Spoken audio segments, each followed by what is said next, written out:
محترم بزرگوں اور دوستوں، آج بڑی ہی خوشی محسوس ہو رہی ہے کہ اتنے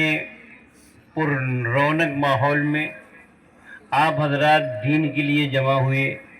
اور جو نئی بستی ہے، نئی آبادی ہے، جہاں وسائل پورے ابھی ہیں نہیں، لیکن اس میں اللہ اور اللہ کے رسول صلی اللہ علیہ وسلم کے دین کے لیے، آپ صلی اللہ علیہ وسلم کی سنت کو ادا کرنے کے لیے اور اللہ رب العزت کے کلام پاک کو عام کرنے کے لیے محنت کی گئی ہے، یہ بہت بڑی چیز ہے۔ بہت دل خوش ہوا، جو بھی لوگ یہاں آئے ہیں ایسا لگتا ہے کہ یہ ہزاروں کا مجمع ہے، کیونکہ بستی ابھی آباد ہو رہی ہے۔ جب تک یہاں ہم محنت نہیں کریں گے اور جب تک یہاں ہم اپنا پسینہ نہیں بہائیں گے، تب تک اللہ تبارک و تعالی ہم سے راضی نہیں ہوں گے۔ کیونکہ آپ کو معلوم ہے کہ جب دنیا بالکل تاریک تھی، دنیا کے اندر اندھیرا تھا،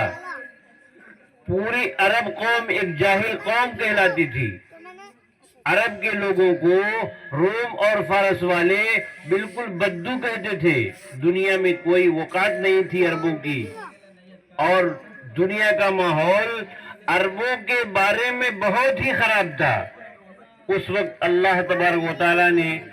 ایک ماحول کو بدلنے کے لیے، علم سکھانے کے لیے ہمارے آقا جناب محمد الرسول اللہ صلی اللہ علیہ وسلم کو عرب کے اندر پیدا فرمایا، اور آپ صلی اللہ علیہ وسلم نے ایسی محنت کی اور ایسا ماحول بنایا کہ جو لوگ عرب کو دیکھنا نہیں چاہتے تھے، وہ تھوڑے ہی دنوں کے اندر عربوں کے قدموں میں آ کر کے پڑھنے لگے۔ کیسر و کسریٰ کی بڑی بڑی حکومتیں مسلمانوں کے سامنے سر جھکانے لگی، اور دنیا کا ماحول ایسا ہو گیا کہ سارے لوگ خوش ہو گئے۔ تو جب محنت کی جائے گی اور جب دین کے لیے توجہ دی جائے گی تو اللہ تبارک و تعالی ماحول کو بنائیں گے۔ آج یہ جگہ لی گئی ہے جن لوگوں نے محنت کیا ہے، اور جن لوگوں نے دین کو محبت کی نظر سے دیکھ کر کے، اللہ اور اس کے رسول کی محنت کو دیکھ کر کے یہ سوچا، یہ سمجھا کہ یہاں اللہ اور اس کے رسول کے دین کی تعلیم ہو، محنت کیا، ان کی اللہ رب العزت کے یہاں بڑی قدر ہوگی، اور بہت ہی اللہ تبارک و تعالیٰ ان سے خوش ہوں گے، کیونکہ دین کے لیے کام کرنا، محنت کرنا، دین سے محبت کرنا، یہ اللہ کو خوش کرنے کا ذریعہ ہوتا ہے۔ آقا نامدار جناب محمد الرسول اللہ صلی اللہ علیہ وسلم فرماتے ہیں کہ میں معلم بنا کر کے بھیجا گیا ہوں، میں دنیا میں لوگوں کو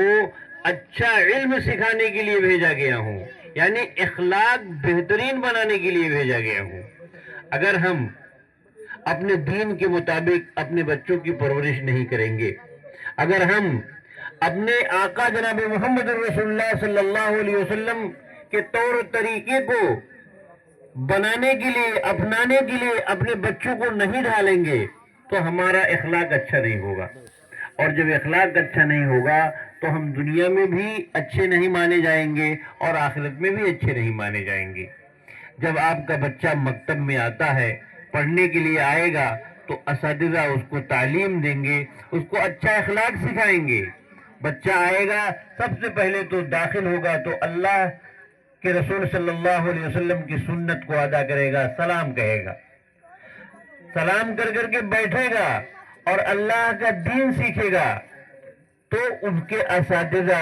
ان کو جو اسلام کی باریکیاں ہیں، اسلام نے جو اخلاق سکھایا ہے، وہ اخلاق ان کے دل کے اندر ڈالیں گے۔ جب بچہ بڑا ہوگا اور مکتب پڑھ لے گا، اب وہ کہیں بھی جائے، کسی کالج میں جائے، کسی یونیورسٹی میں جائے، یا کسی اور جگہ پہ جائے تعلیم حاصل کرنے کے لیے، اس کا دل مطمئن رہے گا کہ میں نے تو بنیادی تعلیم اپنی اسلام کی پڑھی ہے، اب وہ گمراہ جلدی ہو ہی نہیں سکتا۔